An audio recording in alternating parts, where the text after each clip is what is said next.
The current roof clearance requirements for service drops are detailed in Article 230 of the National Electrical Code.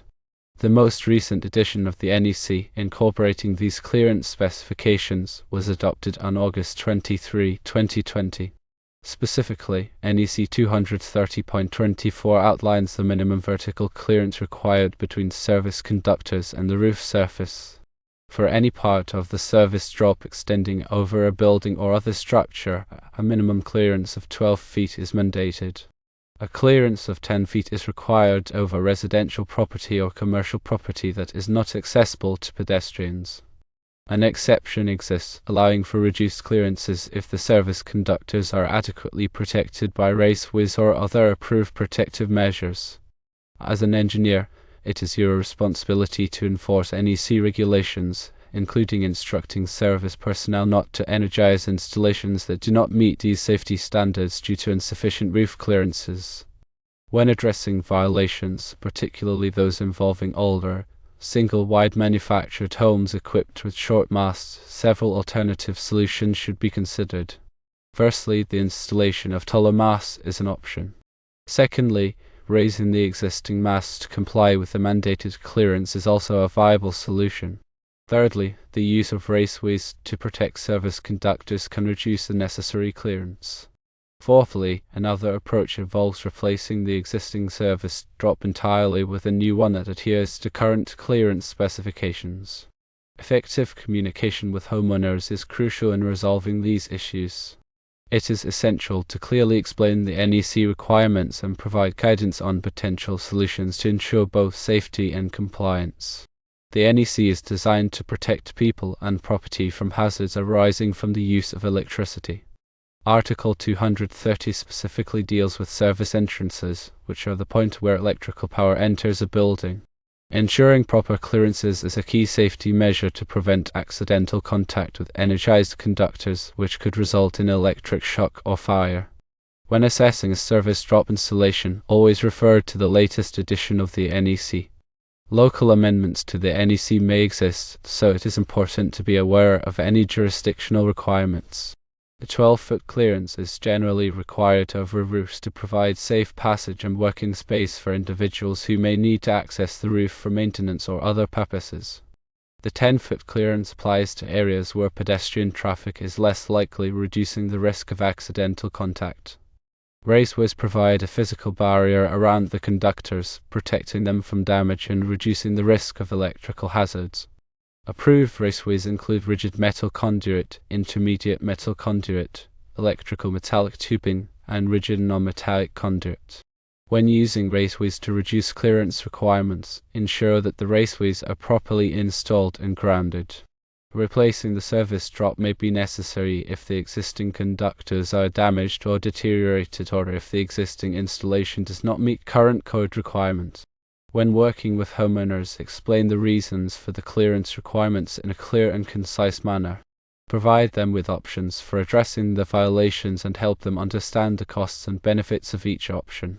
It is also important to be aware of any incentives or rebates that may be available to help homeowners offset the cost of upgrading their service entrance. When installing taller masts or raising existing masts, ensure that the masts are properly grounded and supported. The mast should be strong enough to withstand wind and ice loads. When using raceways, ensure that the raceways are properly sized for the conductors and that they are installed in accordance with the NEC. When replacing the service drop, ensure that the new conductors are properly sized for the load and that they are installed in accordance with the NEC. Always use qualified and licensed electrical contractors to perform any electrical work. Electrical work can be dangerous, and it is important to ensure that the work is done safely and correctly. By following the NEC requirements and working with homeowners, it is possible to address service drop clearance violations and ensure the safety of electrical installations. It is worth reiterating the importance of the NEC. It is a comprehensive set of standards that is updated every 3 years to reflect the latest advancements in electrical safety. Staying up to date on the latest edition of the NEC is essential for all electrical professionals. In addition to Article 230, other articles in the NEC may also be relevant to service drop installations. For example, Article 250 covers grounding and bonding, which are critical for electrical safety. Article 310 covers conductors for general wiring, and Article 314 covers outlet, device, pull, and junction boxes, conduit bodies, fittings, and manholes.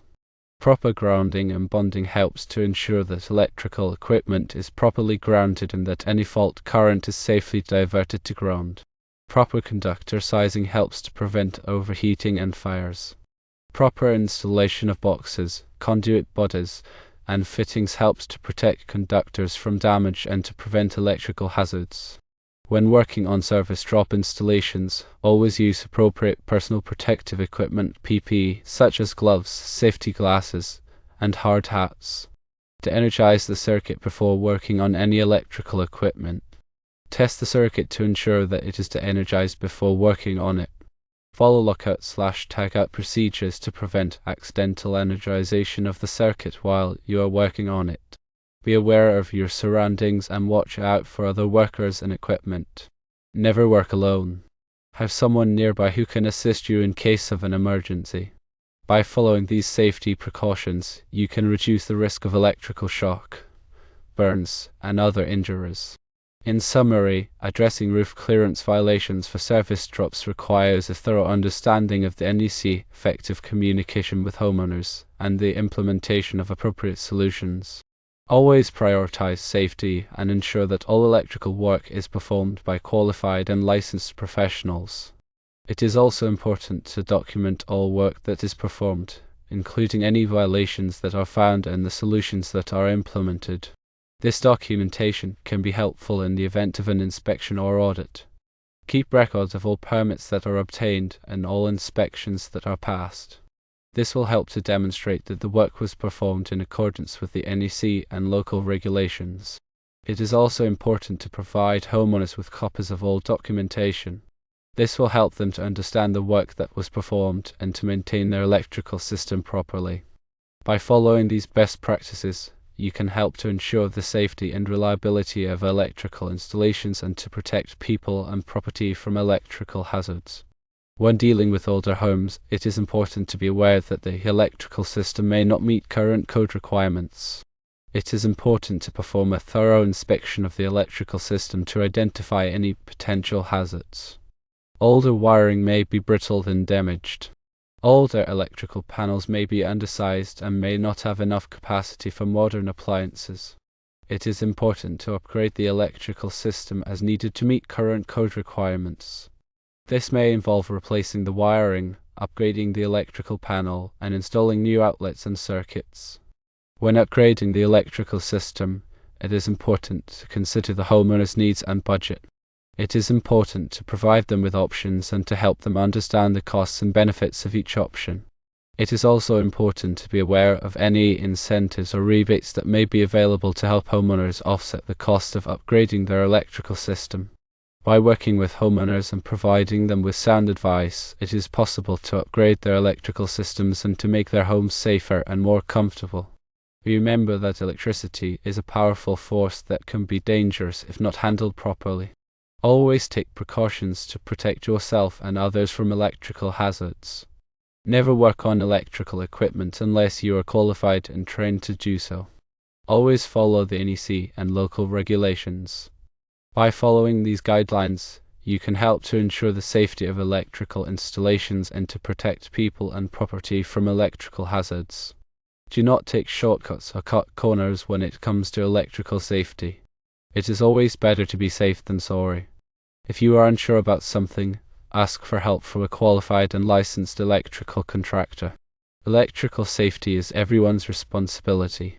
By working together, we can create a safer electrical environment for everyone. When inspecting existing electrical systems, pay close attention to any signs of damage or deterioration. Look for cracked or broken outlets, loose wiring, and corroded connections. If you find any of these problems, have them repaired immediately by a qualified and licensed electrical contractor. Do not attempt to repair them yourself unless you are qualified and trained to do so. It is also important to make sure that all electrical equipment is properly grounded. Grounding provides a path for fault current to flow back to the source, which helps to protect people from electrical shock. Check the grounding connections to make sure that they are tight and secure. If you find any loose or corroded grounding connections, have them repaired immediately by a qualified and licensed electrical contractor. Another important safety tip is to never overload electrical circuits. Overloading a circuit can cause the wiring to overheat, which can lead to a fire. Make sure that you are not plugging too many appliances into a single circuit. If you are unsure about how much load a circuit can handle, consult a qualified and licensed electrical contractor. It is also important to use the correct type of light bulbs in your light fixtures. Using the wrong type of light bulb can cause the fixture to overheat, which can lead to a fire. Check the fixture to see what type of light bulb is recommended.